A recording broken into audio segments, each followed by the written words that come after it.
जय मसीह की सभी को। आज हम देखते हैं बाइबल से एक नई कहानी, राजा सुलेमान का न्याय। सुलेमान जब राजा बना तब वह जवान लड़का ही था। वह यहोवा से प्यार करता था और उसके पिता दाऊद ने उसे जो सलाह दी थी उसी पर चलता था। यहोवा भी उससे बहुत खुश था। इसलिए एक रात उसने सुलेमान से सपने में कहा, सुलेमान बोलो, तुम्हें क्या चाहिए। सुलेमान ने कहा, हे मेरे परमेश्वर यहोवा, मैं उम्र में बहुत छोटा हूँ और मैं नहीं जानता कि लोगों पर कैसे राज करूँ। इसलिए मुझे बुद्धि दे ताकि मैं तेरे लोगों पर सही तरीके से राज कर सकूँ।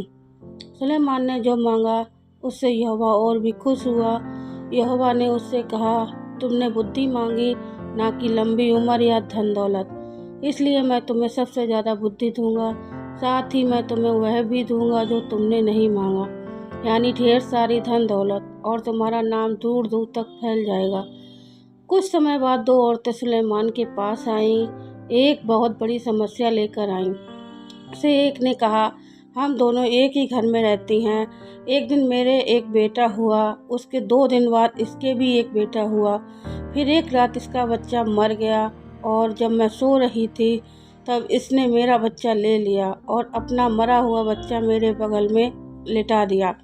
सुबह होने पर मैंने देखा कि मेरे बगल में मरा हुआ बच्चा पड़ा है, पर वह मेरा नहीं था। इस पर दूसरी औरत ने कहा, नहीं, ये मेरा बच्चा है और जो बच्चा मर गया वह इसका था। पहली औरत ने कहा, नहीं, तुम झूठ बोल रही हो, मरा हुआ बच्चा तुम्हारा था, यह बच्चा मेरा है। इस तरह वे दोनों आपस में झगड़ती रहीं।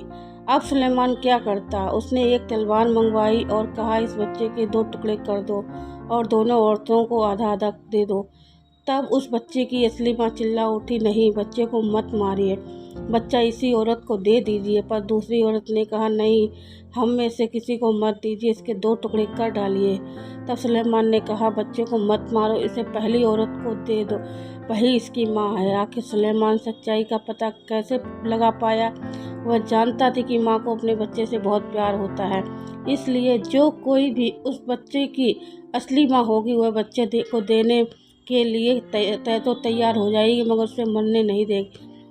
तो चला कि सुलेमान ने इस समस्या को कैसे हल किया, तो उन्हें बहुत खुशी हुई कि सुलेमान जैसा बुद्धिमान इंसान उनका राजा है। Thank you.